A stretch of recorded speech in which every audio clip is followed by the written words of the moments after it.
اگلے روز وہ معمول کے مطابق اپنے کام کر رہی تھی۔ آج وہ کچھ مطمئن تھی کیونکہ شایان اس کے آنے سے پہلے جا چکا تھا۔ آج وہ اس کا دوسرا چھوٹا سا کمرہ جو اسی کمرے کے اندر تھا جو شایان نے اپنے کام کے لیے بنایا تھا وہ صاف کر رہی تھی۔ کمرے میں لگے ٹیلی فون کو بجتے محسوس کرتے وہ باہر نکلی۔ کون فون کر رہا تھا جبکہ سب جانتے تھے کہ کمرے میں وہ ہے اور شایان گھر پر نہیں ہے؟ پہلے اس نے اسے یوں ہی بجنے رہنے دینے کا سوچا، لیکن جب مخالف ٹھیٹ ثابت ہوا تو اسے فون کان سے لگانا پڑا۔ پہلی بار میں کیوں نہیں اٹھایا؟ شایان نے سرد انداز میں کہا۔ مجھے کیا پتا تھا کہ آپ کال کر رہے ہیں؟ کونین نے آہستہ آواز سے کہا۔ اس کا یہ سرد انداز اسے خوف زدہ کرتا تھا۔ اب پتہ چل گیا ہے نا؟ پہلی بار میں ہی اب سے اٹھا لینا۔ میرا جو دوسرا کمرہ ہے وہاں سے دائیں شیلف پر کچھ کاغذات پڑے ہیں، وہ پہنچا دو مجھے، اور فون کٹاک سے بند کر دیا۔ تیزی سے اس کی بتائی جگہ پر پہنچی اور وہ کاغذات والی فائل دیکھی۔ اس نے اسے ڈیرے پر کاغذات پہنچانے کا کہا تھا۔ ڈیرا کہاں تھا؟ وہ حیران ہوئی۔ اور دوسرا کیا وہ خود جائے گی دینے یا ڈرائیور کے ہاتھ بھیج دے؟ یہی سب سوچتے چادر لیتی وہ باہر نکل گئی۔ چچا مجھے ڈیرے پر جانا ہے۔ کیوں؟ ڈرائیور نے حیرت سے اسے دیکھا۔ گھر کی عورتیں کبھی بھی وہاں نہیں گئی تھیں۔ میں دے آتا ہوں، ڈرائیور چچا نے رسانیت سے کہا، لیکن کونین کو یاد آیا کہ شایان عثمانی نے کہا تھا کہ کوئی بھی اس کا کام نہیں کرے گا سوائے کونین کے۔ وہ کسی کو اپنی وجہ سے تکلیف نہیں دینا چاہتی تھی۔ نہیں، انہوں نے مجھے کہا ہے۔ آپ چلیں جلدی، نہیں تو وہ غصہ ہوں گے۔ وہ کہتی ہوئی تیزی سے پچھلی سیٹ پر بیٹھ گئی۔ وہ جگہ زیادہ دور نہیں تھی۔ میں اندر دے آؤں؟ ڈرائیور نے پھر سے پوچھا۔ نہیں، اب آ گئی ہوں تو میں ہی دے آتی ہوں، آپ یہیں انتظار کریں۔ وہ کہتی ہوئی اندر چلی گئی۔ اندر جاتے اسے حیرت کا شدید جھٹکا لگا تھا۔ اسے لگا کہ وہ غلط جگہ پر آ گئی ہے۔ وہ لوگ سگریٹ نوشی کرتے کہکے اڑا رہے تھے۔ کچھ کے ہاتھ میں اس نے عجیب سا مشروب بھی دیکھا تھا۔ کیا وہ وہی تھا جو وہ سمجھ رہی تھی؟ اس کا دل بند ہوا۔ شایان عثمانی انہی کے درمیان میں بیٹھا سگریٹ کے کش لگا رہا تھا اور کسی بات پر مسکرا رہا تھا۔ یہ پری پیکر کون ہے؟ وہاں کسی مرد کی آواز گونجی تو سب نے بیک وقت دروازے پر دیکھا جو انہیں سب کو آنکھیں پھاڑے دیکھ رہی تھی۔ ان سب کی نگاہیں خود پر محسوس کرتے وہ سہم گئی اور چادر کو درست کرنے لگی۔ شایان عثمانی نے ہونٹ کھینچے اور تیزی سے چلتا اس کے قریب آیا اور پھر اس کے بازو سے تھامتا ہوا اسے باہر لے گیا۔ گاڑی کے پاس لے جاتے اسے دھکا دیا جہاں ڈرائیور کھڑا تھا۔ یہ یہاں کیا کر رہی ہے؟ وہ اتنی اونچا دھاڑا کہ کونین کی ٹانگیں کانپ گئیں۔ صاحب وہ تمہیں نہیں معلوم گھر کے کیا اصول ہیں؟ وہ ڈرائیور کے قریب آتا اس کا گریبان تھام گیا۔ ان کی غلطی نہیں ہے، وہ کانپتی آواز میں بولی۔ اسے گھر لے کر جاؤ، میں کچھ دیر میں آتا ہوں، پھر اس کا علاج کرتا ہوں اچھے سے۔ اس کا بس نہیں چل رہا تھا کہ کونین خاور کے ساتھ کیا کر ڈالتا۔ وہ فوراً اٹھی اور ڈرائیور کو چلنے کا کہا۔ اس کا دل سوکھے پتے کی مانند لرز رہا تھا۔ آپ مجھے میرے گھر اتار دیں پلیز۔ نہیں بی بی جی، میری نوکری چلی جائے گی۔ انہوں نے آپ کو گھر لے جانے کا کہا ہے۔ ڈرائیور نے کہا تو اس نے تھوک نکلا۔ وہ صحیح تھا، اگر وہ ضد کر کے گھر چلی جاتی تو وہ اس کے ساتھ ڈرائیور کو بھی نوکری سے نکال دیتا۔ وہ اس کے کمرے میں گئی اور جلے پیر کی بلی کی طرح یہاں وہاں چکر کاٹنے لگی۔ وہ خوف زدہ تھی، حد سے زیادہ، اس سے بھی اور اس ماحول سے بھی جس کا وہ حصہ تھا۔ مجھے یہاں نہیں آنا چاہیے تھا۔ آنکھوں سے آنسو ٹوٹ کر گرا۔ آدھا گھنٹہ گزر گیا تھا۔ باہر سے قدموں کی آواز آتے وہ واش روم میں گئی اور تیزی سے دروازہ لاک کیا۔ وہ اندر آیا اور دروازہ زور سے مارتے لاک کر دیا۔ وہ اس لڑکی کی آج کی حرکت بھولا نہیں تھا۔ شان کون تھی وہ حسینہ؟ مجھے ملواؤ اس سے۔ بکواس بند کرو، وہ دھاڑا۔ اس کے ایک دوست نے کہا تو وہ سب کو دھاڑ کر خاموش کرواتا اپنا کام آدھا چھوڑتا ہوا گھر آیا تھا۔ اسے کمرے میں نہ پا کر اس کا دماغ گھوما، لیکن واش روم کا دروازہ بند تھا جس کا نوب گھمایا جو لاک تھا۔ باہر نکلو کونین خاور، وہ تیز آواز میں بولا تو کونین کو رونا آنے لگا۔ وہ کیوں یہاں آئی تھی؟ کیوں اس سے اپنا حق مانگا تھا؟ کیوں؟ میں نہیں، وہ منمنائی لیکن وہ سن چکا تھا۔ وہ اپنی اسٹڈی میں گیا جہاں اس کے کمرے کی چابیاں موجود رہتی تھیں۔ وہاں سے واش روم کے دروازے کی چابی نکالی اور اس کی طرف بڑھا۔ دروازہ کھلنے کی آواز پر وہ سہم گئی۔ شایان نے دروازہ کھولتے ہی اسے دیوار کے ساتھ لگایا۔ کیا کرنے آئی تھی وہاں؟ چھوڑو۔ اس کے اتنے قریب آنے پر وہ مزید سہم گئی۔ پلکیں رسنے لگی تھیں جو پہلے ہی نم تھیں۔ اس کے گال سرخی مائل تھے۔ کالی شلوار قمیض میں بالوں کی چٹیاں بنائے چادر سے اپنا آپ چھپائے وہ چھوٹی سی کوئی لڑکی لگ رہی تھی۔ وہ کچھ غلط کرنے کے بعد خوف زدہ سی تھی۔ شایان عثمانی کے کسرتی جسم کے آگے وہ چھپ سی گئی تھی۔ کونین نے نگاہیں اٹھائیں۔ وہ 25 سالہ مرد اسے ہی دیکھ رہا تھا۔ سفید شلوار قمیض اس کے لگاتار جم جانے سے کسرتی جسم پر خوب جچ رہے تھے۔ وجیہہ اور تنے ہوئے نقوش اور مونچھوں کے بعد آنکھوں کے سرپن کو دیکھتے وہ نگاہیں جھکا گئی۔ بولو، اس کے بازو پر گرفت سخت کرتا بولا۔ آپ نے کہا تھا آپ کے سب کام میں وہاں آنے کا بولا تھا میں نے بھیجنے کو بولا تھا وہ کاغذات۔ وہاں عورتوں کا جانا ممنوع ہے، سارے مرد موجود تھے۔ وہاں میں موجود نہ ہوتا تو تم جانتی ہو کیا ہو سکتا تھا؟ اس کے بازو پر گرفت سخت کرتا جا رہا تھا۔ مجھے نہیں پتا تھا۔ وہ یہ کہتی ہوئی پھوٹ پھوٹ کر رو دی۔ وہ کہاں پھنس گئی تھی؟ رونا بند کرو فوراً، وہ بولا، لیکن یکدم روشنی گول ہونے پر کونین نے سہمتے ہوئے یہاں وہاں دیکھا۔ شایان، رکو، وہ اسے کہتا ہوا دیوار پر سوئچ بورڈ ڈھونڈنے لگا تاکہ ایمرجنسی لائٹ جلا سکے، لیکن ہاتھ لگنے سے شاور کھل گیا تھا جس میں شایان تو نہیں لیکن وہ بھیگ گئی تھی۔ شایان نے تیزی سے لائٹ ڈھونڈ کر جلائی اور پھر اسے دیکھا جو بے وقوفوں کی طرح اسی ٹھنڈے پانی کے نیچے کھڑی تھی۔ شایان، وہ پھر سے بولی تھی اندھیرے میں، تم میں عقل ہے یا نہیں؟ اس کے بھیگے کپڑوں کو دیکھ کر وہ زچ ہوا۔ مجھے گھر جانا ہے، وہ نم لہجے میں بولی۔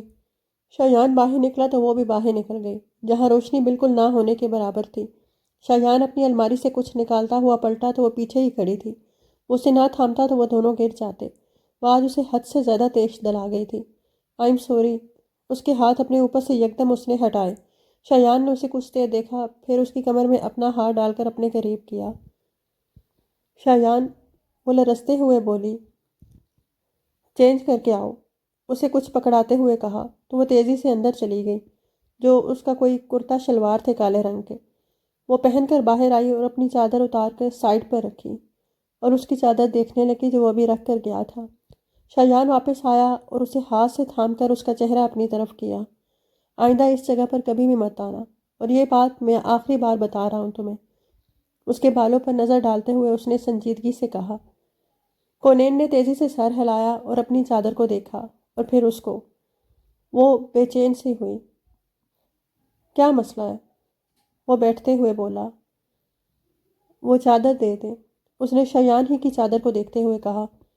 کیوں؟ میرے سامنے تم ایسے بھی رہ سکتی ہو، وہ تیکھی نگاہوں سے دیکھتے ہوئے بولا۔ اس کی چادر سے اسے چڑ ہوئی۔ نہیں، وہ سنجیدگی سے بولی تو وہ جو بیٹھا ہوا تھا کھینچ کر اسے اپنے ساتھ بٹھایا۔ کونین خاور، تم اپنے آپ کو بہت پاکیزہ سمجھتی ہو؟ جی، کیونکہ میں حرام چیزوں سے بہت دور رہتی ہوں، وہ صاف گوئی سے ڈیرے کے منظر کو یاد کرتی بولی جو شایان سمجھ گیا تھا۔ کہا نا وہاں کا ذکر دوبارہ مت کرنا۔ شایان نے اس کے بالوں کو تھامتے ہوئے اس کا چہرہ اپنے سامنے کیا۔ وہ دونوں یہ بات فراموش کر گئے تھے کہ ایک دوسرے کی نفرت میں وہ زیادہ سے زیادہ وقت ساتھ گزارنے لگے تھے۔ میں جاؤں؟ میرے جوتے کل کے لیے صاف کر دو، پھر چلی جانا۔ وہ اس کے چہرے کو دیکھتا ہوا کچھ سوچ کر بولا۔ میں وہ نہیں کر سکتی، باقی سب کام کر دوں گی۔ وہ کھڑی ہوتی ہوئی اس کی چادر کو اپنے گرد لپیٹتے ہوئے بولی۔ شایان نے فون نکالا اور کان سے لگایا۔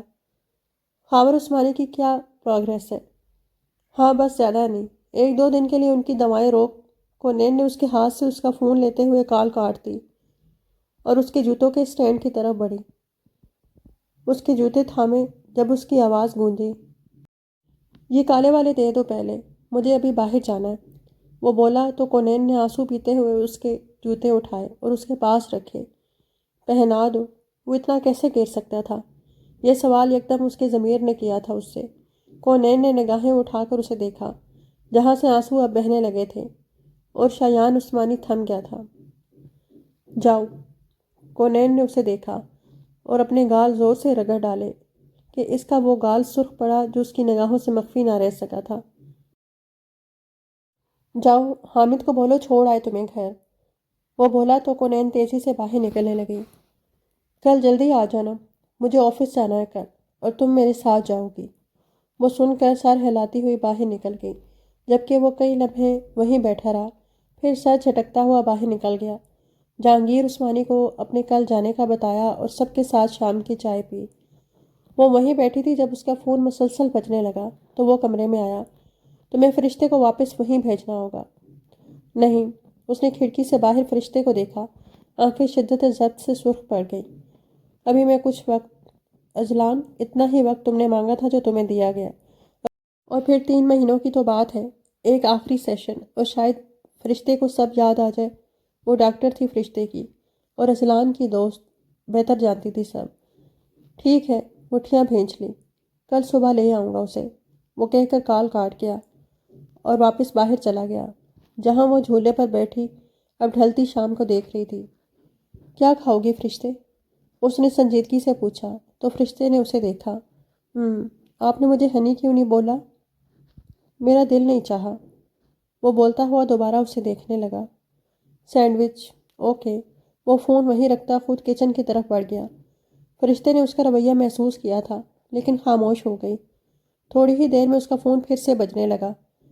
فرشتے وہیں بیٹھی سامنے میز پر پڑا اس کا فون دیکھنے لگی تھی۔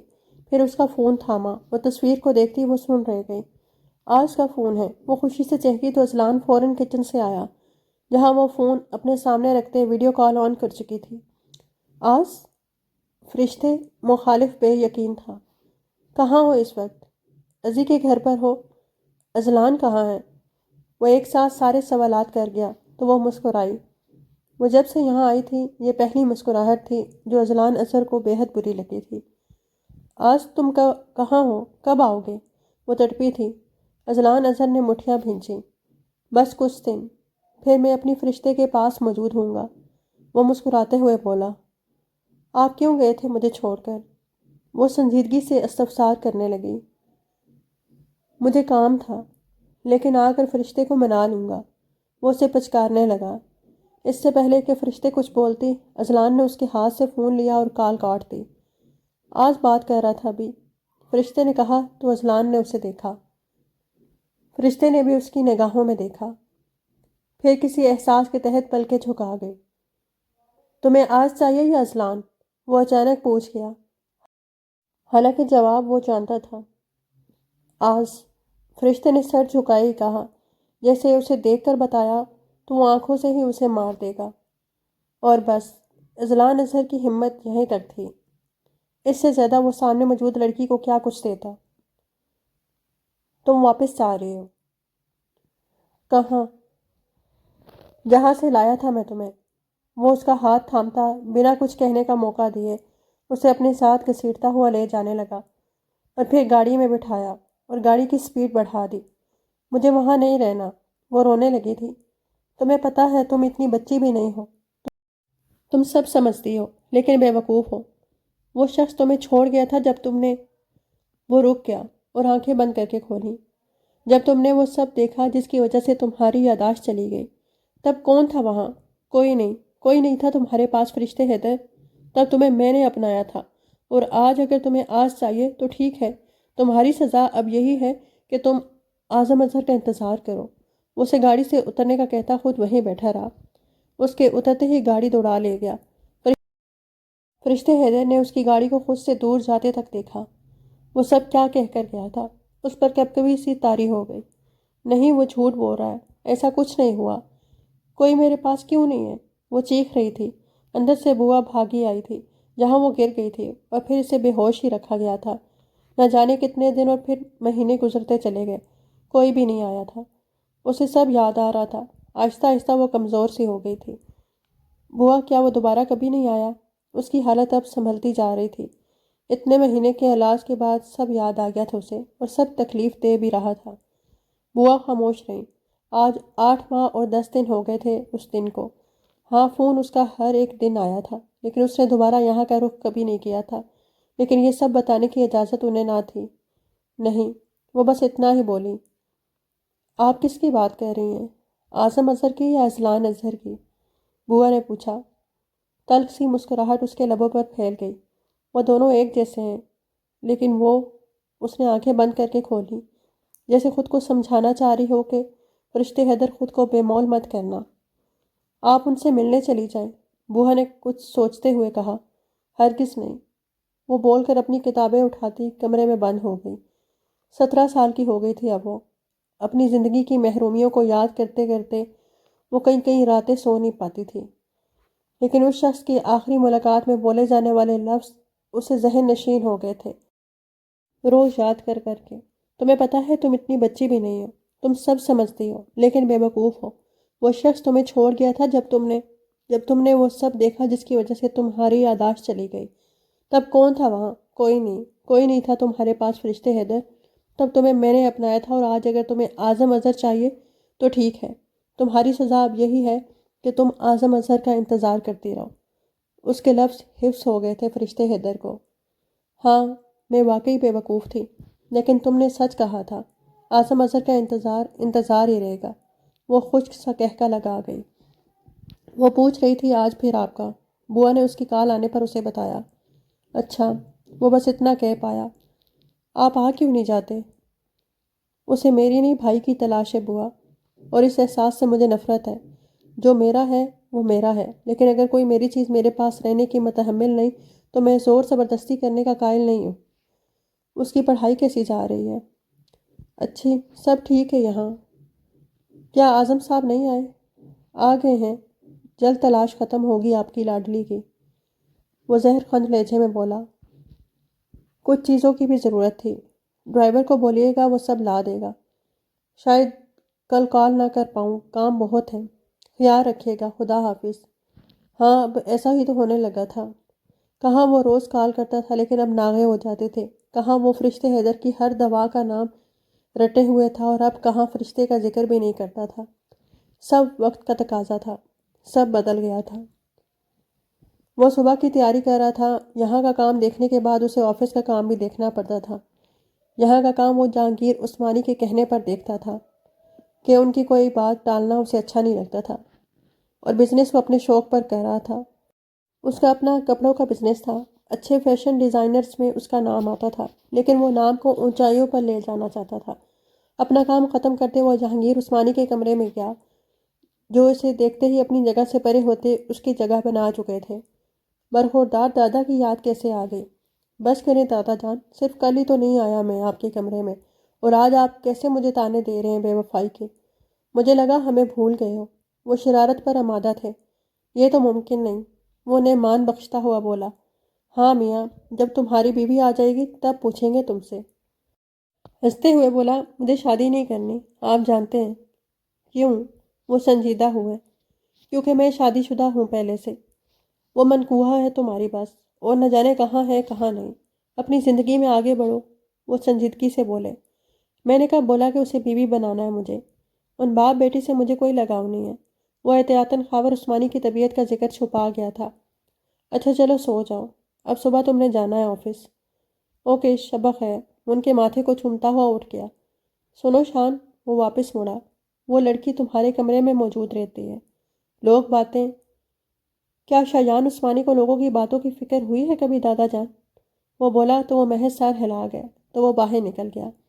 صبح وہ چاہ کر بھی جلدی نہ آ سکی تھی، کیونکہ اپنے باپ کی یاد شدت سے آئی تھی اسے رات بھر، اسی لیے صبح انہیں ملنے چلی گئی تھی۔ آنکھیں نیند نہ آنے کی وجہ سے ہلکی سی سوجش کا شکار تھیں۔ وہ آدھ گھنٹے لیٹ تھی، اس لیے دوڑتی ہوئی اندر داخل ہوئی۔ کیا ہو گیا حسین لڑکی؟ موہت نے اسے دیکھے کہا۔ شایان چلے گئے ہیں، وہ تیز سانسوں سے بولی۔ شایان یا سر؟ وہ شرارت سے بولا۔ وقت کی پابندی نہیں سکھائی تمہیں کسی نے؟ شایان عثمانی کی آواز پر دونوں نے مڑ کر اس کو دیکھا۔ آئی ایم سوری، میں بابا۔ چلو، اس نے مزید کوئی بات سنے بغیر کہا تو موہت نے منہ بسوڑا۔ سنو حسین لڑکی، وہ دونوں گاڑی میں بیٹھ رہے تھے جب موہت نے اسے پھر سے پکارا۔ واپسی پر تم سے دوستی کا ارادہ رکھتا ہوں میں، اور بھائی سے پوچھ لینا میں کتنا اچھا دوست ثابت ہوتا ہوں۔ وہ مسکراتے بولا، تو وہ گاڑی میں بیٹھ گئی جہاں ڈرائیور نے گاڑی سٹارٹ کر دی تھی۔ میرا ناشتہ کس نے بنانا تھا؟ یہ لیں، بابا کے لیے بنایا تھا، آپ کا بھی گھر میں ہی بنا لیا تھا، اس نے ریپر میں اچھے سے لپیٹے پراٹھے کی طرف اشارہ کرتے کہا۔ شایان نے ایک نظر اسے اور ایک نظر اس کے ریپنگ رول کو دیکھا۔ کیا میں یہ سب کھاتا؟ مجھے لگا کبھی کبھار۔ اپنی قیاس آرائیاں میرے بارے میں مت لگاؤ، وہ بولا تو کنین نے آنکھیں بند کر کے کھولتے اپنا ہاتھ واپس کھینچا اور بیگ میں واپس ڈال لیا۔ موہت سے دور رہو۔ جی؟ اسے لگا اس نے غلط سنا ہے کچھ۔ گھر کے کسی فرد سے بات کرنے کی ضرورت نہیں ہے۔ بالکل، یہ میرے اپنے نہیں ہیں اور میں غیروں سے بات نہیں کرتی۔ وہ اسے دیکھ کر کہتی اپنے ہاتھ کو دیکھنے لگی تو وہ بھی سر جھٹک گیا۔ وہاں پہنچتے ہی افراتفری سی مچ گئی تھی۔ شایان عثمانی کا روب تھا یہ۔ وہ اپنے کیبن میں گیا تو وہ بھی پیچھے اندر داخل ہوئی۔ کافی بنا دو، اس نے اسے دیکھتے کہا تو وہ سر ہلاتی ہوئی باہر نکل گئی۔ کچن کا پوچھ کر اس کے لیے کافی بنائی۔ آج بھی گلابی شلوار قمیض پر اس نے چادر لے رکھی تھی، لیکن چادر اس کی نہیں، شایان عثمانی کی تھی، اور یہ بات اب تک خود شایان نے غور نہیں کی تھی۔ اس کی چادر کل رات بارش کی وجہ سے سوکھ نہ پائی تھی، اسی لیے اسے مجبوراً یہی لینی پڑی تھی۔ کافی ڈالتے کچھ چھینٹے اس کے ہاتھ پر پڑے تھے، لیکن وہ نظر انداز کرتی جلدی سے اس کے آفس کی طرف بڑھی۔ شان، تم جا رہے ہو بس، پلیز۔ وہ باہر سے ہی ان کی آوازیں سن سکتی تھی، لیکن ناک کرنے کے لیے اس کا ہاتھ خالی نہ تھا، اسی لیے دروازے کو پاؤں سے کھولتی ہوئی اندر داخل ہوئی، جہاں وہ لڑکی اس کے سامنے میز پر بیٹھی اس پر جھکی ہوئی تھی۔ اس کے آنے پر بھی وہ ہٹی نہیں تو کونین نے ایک سخت سی نظر اس شخص پر ڈالی جو اسے ہی دیکھ رہا تھا۔ شایان عثمانی کو وہ ایک نگاہ بہت کچھ سمجھا گئی تھی۔ کومل، ابھی جاؤ، میں کال کر لوں گا تمہیں، وہ اپنے فون پر کال آتے دیکھ کر بولا۔ اچھا، واپسی پر مجھے بلا لینا، ہمارے کیفے میں کچھ وقت بھی ساتھ گزار لیں گے۔ وہ اس کی ناک پر ادا سے اپنی انگلی مارتے ہوئے باہر نکل گئی۔ شایان ابھی کال سنتا اسے دیکھنے لگا جو کافی رکھ چکی تھی۔ اس نے اب کی بار اپنی چادر کو دیکھا جو اس نے خود کے گرد اچھے سے لپیٹی ہوئی تھی۔ شان، وہ کافی رکھ کر مڑی ہی تھی کہ وہ کومل نامی لڑکی تیزی سے اندر آئی۔ تم میں تمیز نہیں ہے لڑکی، وہ کونین خاور پر چیخی تھی۔ کیا مسئلہ ہے کومل؟ یہ آفس ہے میرا، وہ دھاڑا۔ یہ تمہاری کام والی اندھی ہے کیا؟ کومل نے اسے دیکھتے پوچھا۔ میں کام والی نہیں ہوں، کونین نے اسے اوپر سے لے کر نیچے تک دیکھتے سرد سے انداز میں کہا۔ شان، یہ تو وہی چادر ہے نا جو تمہیں بہت پسند آئی تھی اور میں نے تمہیں تحفے میں دینا چاہی تھی، لیکن تم نے خود ہی خرید لی تھی۔ تم نے اسے دے دی؟ زکوٰۃ کر دی اتنی جلدی؟ ابھی پیسے تو پورے کر لیتے۔ کومل کو اس 17-18 سالہ لڑکی کا جواب دینا پسند نہ آیا تھا، اسی لیے اپنا بدلہ لیتے اس کی تذلیل کر گئی۔ کومل، یو مے گو ناؤ، وہ بولا تو بس اتنا۔ کونین خاور کو لگا تھا کہ وہ اس لڑکی کی بولی اس بات کی تردید کرے گا۔ اس کی آنکھیں یکا یک نمکین پانی سے بھر گئیں۔ میں اپنا فون بھول گئی تھی، وہ لینے آئی ہوں، غصہ مت کرو۔ وہ فون اٹھاتی باہر نکل گئی۔ اس کے جانے کے بعد کونین نے اسے دیکھا جو کافی اٹھا کر پینے لگا تھا، اس سے یکسر انجان کہ ابھی کیا ہوا ہے۔ مجھے کب تک یہاں رہنا ہے؟ جب تک میں موجود ہوں، اس نے سرسری سے انداز میں جواب دیا۔ میں باہر انتظار کر لیتی ہوں، آپ کا کوئی کام ہے تو بتا دیں۔ وہ بمشکل خود کے آنسوؤں کو قابو کرتی بولی۔ نہیں، ابھی نہیں، کچھ دیر بعد کھانا آرڈر کر دینا، وہ کہتا اپنا کام کرنے لگا تو وہ باہر نکل گئی۔ پھر کام کرتے ہوئے وہ شام کے 6 بجے اندر داخل ہوئی۔ میں جا سکتی ہوں؟ جاؤ، وہ اب بھی مصروف ہی تھا۔ وہ باہر نکلی اور اس کے سیکرٹری کا پوچھتی ہوئی اس کے پاس گئی۔ علی، آپ؟ اس نے علی کو دیکھا، وہ تو اسی کے محلے میں رہا کرتا تھا، لیکن اب کچھ عرصہ پہلے ہی انہوں نے شفٹ کر لیا تھا اپنا گھر۔ کونین، کیسی ہو؟ کیا تمہیں بھی یہاں نوکری مل گئی؟ جی، بس یہی سمجھ لیں، آپ یہاں شایان عثمانی کا سیکرٹری۔